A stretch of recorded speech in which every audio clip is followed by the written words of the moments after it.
नमस्कार दोस्तों, आज हम इस वीडियो में आपके साथ डिस्कस करेंगे फ्यूल फीड पंप के बारे में, जिसे हम पेट्रोल इंजन में इस्तेमाल करते हैं।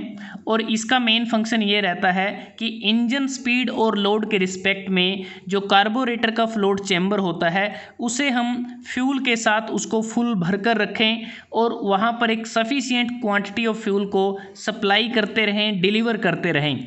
जैसा कि ये जो डायग्राम आपके सामने है ये फ्यूल फीड पंप का है। यहाँ पर अगर आप देखें, जो फ्यूल टैंक है जिसमें फ्यूल रहता है, वहाँ से हमें फ्यूल को जो कार्बोरेटर का फ्लोट चैम्बर है वहाँ तक इसको डिलीवर करना होता है अकॉर्डिंग टू रिक्वायरमेंट के हिसाब से। तो सबसे पहले डायग्राम अगर हम देखें तो इसमें जो मेन पार्ट आपको नज़र आ रहे हैं, यहाँ पर ये स्ट्रेनर लगा है और ये ग्लास बाउल है। उसके बाद ये जो हमें नज़र आ रहा है जो पंप का चैम्बर है, इसमें इनलेट वाल्व यहाँ पर है, आउटलेट वाल्व ये है और इसमें एक स्प्रिंग लगा है, एक डायाफ्राम लगा है और यहाँ पर एक अरेंजमेंट है। अगर हम देखें, एक कैम लगी है और कैम के साथ यहाँ पर एक जो रोकर आर्म या जो लीवर हम कह सकते हैं वो दो पार्ट में बना हुआ है। बीच में ये पाइवोटेड पार्ट है जिसे हिंज्ड पॉइंट हम कह रहे हैं। तो यहाँ पर एक फलक्रम की तरह कार्य करेगा ये। तो इसकी जो वर्किंग है वो किस प्रकार से होती है उसको हमें समझना है कि ये जो कैम होती है इसे कैम शाफ्ट की मदद से इसको रोटेट किया जाता है। और ये जो एक प्रकार से जो फ्यूल फीड पंप है ये स्प्रिंग लोडेड फ्लेक्सिबल डायाफ्राम है, एक मैकेनिकल फ्यूल पंप है। और जब हम कैम शाफ्ट की मदद से कैम को रोटेट करते हैं तो सबसे पहले क्या होगा कि अभी ये जो आपको डायग्राम नज़र आ रहा है इस टाइम इसमें जो डायाफ्राम है वो अपवर्ड डायरेक्शन में है। और जब ये अपवर्ड डायरेक्शन में होता है तो उस दौरान इनलेट वाल्व क्लोज होता है और आउटलेट वाल्व ओपन होता है, क्योंकि जो पंप चैम्बर में फ्यूल है उसको सप्लाई किया जाता है कार्बोरेटर में। अब जो दूसरी कंडीशन ये होती है, जब कैम रोटेट करती है कैम शाफ्ट की मदद से, तो उस दौरान क्या होगा कि ये जो लीवर है तो ये थोड़ा सा ऊपर की तरफ मूव करेगा, जिससे जो स्प्रिंग है वो कंप्रेस हो जाएंगे और स्प्रिंग के कंप्रेस होने से डायाफ्राम डाउनवर्ड डायरेक्शन में आएगा।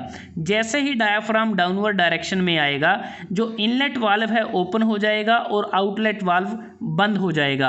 और इनलेट वाल्व के ओपन होने से यहाँ पर क्या होगा कि जो पंप चैम्बर है यहाँ पर एक पार्शियल वैक्यूम प्रोड्यूस होगा या क्रिएट होगा डायाफ्राम के ऊपर।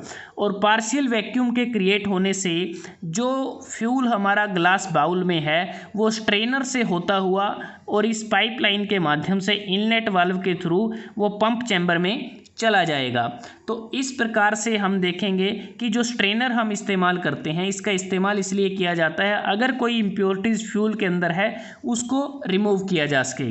तो जैसे ही डायाफ्राम हमारा नीचे की तरफ होता है और फ्यूल पूरी तरह से हमारा पंप चैम्बर के अंदर आ जाएगा, तो उसके बाद ये हमें देखना है कि जो फ्लोट चैम्बर होता है कार्बोरेटर का, अगर वो फुल रहता है तो उस दौरान क्या है कि जो डायाफ्राम है बिल्कुल लोएस्ट पोजीशन पे रहेगा।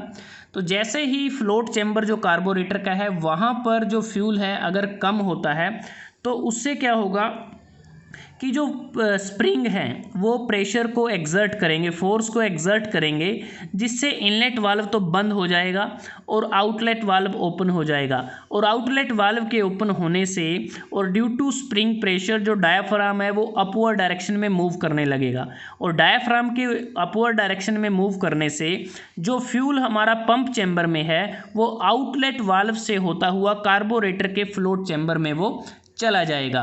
तो इस प्रकार से जो फ्यूल फीड पंप है उसमें कार्य होता है। और मेनली अगर हम बात करें जो फ्यूल फीड पंप है ये बेसिकली जो फ्यूल सप्लाई है, जो इंजन को फ्यूल सप्लाई दी जाती है उसको नियंत्रित करने के लिए फ्यूल फीड पंप का इस्तेमाल किया जाता है। और एक प्रकार से कहें कि जो फ्यूल फीड पंप है ये फ्यूल टैंक से फ्यूल को डिलीवर करता है कार्बोरेटर के फ्लोट चैम्बर तक फिल्टर से होते हुए। तो दोस्तों, आज हमने इस वीडियो में आपके साथ डिस्कस किया फ्यूल फीड पंप किस लिए यूज़ करते हैं, इसमें क्या क्या कंपोनेंट होते हैं और इसकी वर्किंग किस प्रकार से होती है।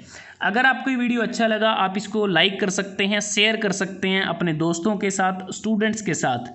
और जल्द ही हाजिर होते हैं एक नए वीडियो के साथ। तब तक के लिए धन्यवाद। आपका दिन शुभ रहे।